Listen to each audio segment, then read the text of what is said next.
all measures in place to ensure that cheating, which marked last year's Matric examinations, do not happen again. This as Matric exams officially kick off today with over 500,000 pupils writing English Paper 1. Let's cross over to Griselda. Now, Griselda Lewis has been following a particular Matric student or a grade 12 student this year, and it's the big day, it's crunch time. So, Griselda, just tell us, where are you, and give us a little bit more about the story and the pupil that you've been following. Well, a very good morning, Gillian. It certainly is crunch time for hundreds of thousands of grade 12s. And certainly, you know, while the nerves may be starting to kick in, many are saying that they've been prepared. They've been studying for months in advance. And we've also heard from the quality assurer, Umalusi, saying that it's all systems go. All plans have been put in place to deal with, among the other things that you mentioned, Leanne, the cheating, the scandals that we saw take place certainly last year. We've also spoken to many of the provincial departments, education departments. They're also saying that it's all systems go. And some of the provinces, you know, the hope is, Leanne, that this year some of the provinces that didn't do very well, including the Eastern Cape, will really pull up their socks as, you know, these grade 12s put pen to paper for the very first time today. So I'm broadcasting this morning from Baklu in the north of Johannesburg. And one particular person that we woke up with very early this morning, as early as 5 o'clock, was Abakwe Ikaneng. He goes to the Wendywood High School, and he's been telling me that he's really been studying very hard to make sure that he really does get the best performance at the end of the day.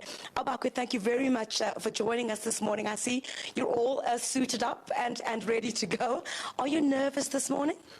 Actually, yeah, I am nervous. Just that, you know, I'm just trying to not put the nerves right in front of me, so that I know what I need to do when I get into the exam room. But obviously, the nerves are going to kick in. I mean, I'm only human. Yes. I mean, obviously, it surely means how much I really want this. It needs to show me how much I actually want to achieve this. And obviously, not everyone gets the privilege to be in my shoes at the moment. So yeah.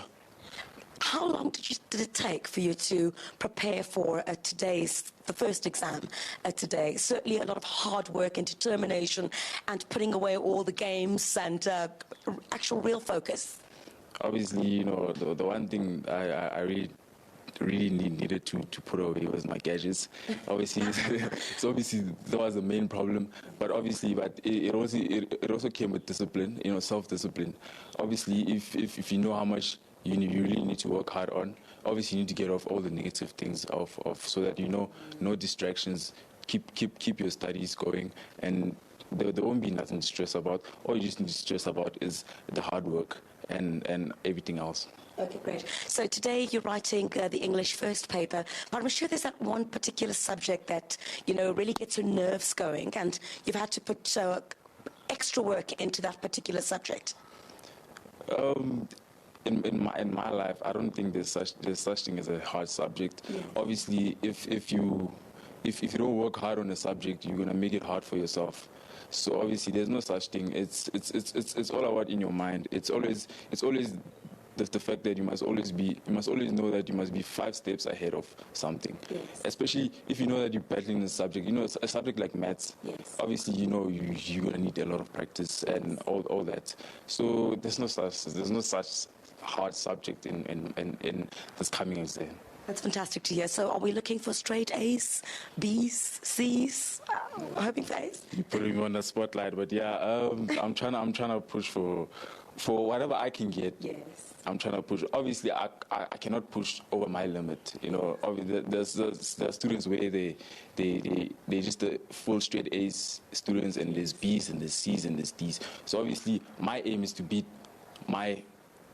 what I can achieve. Yes. So obviously, if I don't do that, obviously comes with disappointment. But it's all part of life. You know, you learn from all those things. Well, I'm sure we won't be disappointed, because we've been seeing that you're really putting quite a lot of work into the paper that you'll be writing today, as well as you know, the papers that he'll be writing in the next coming weeks. But Leanne, certainly, you know, young people such as this who are saying they're really hoping for the best. They've put the work into it. Now it's to see if the work that they've put in is the results that they will get at the end of the day. But we will follow Abakwe again to his score as well. A little bit later on, we hope to have an interview with the MEC, the Gauteng MEC of Education, Panyaza Lesufi, as well as speak to the National Department of Education, just to find out, if it's all systems go this morning, or if there are any challenges in some of the schools around the country, and we'll certainly bring you that a bit much later. Griselda, thank you so very, very much, and good luck to not just the student we're highlighting, but all of the students out there that go out. I know that this first one is a very, very, very nerve-wracking one, so you just go out there, you do your best, you've put in the work, and now just go and do whatever you have to do to ensure that you pass and you do exceptionally, exceptionally well. All right, now.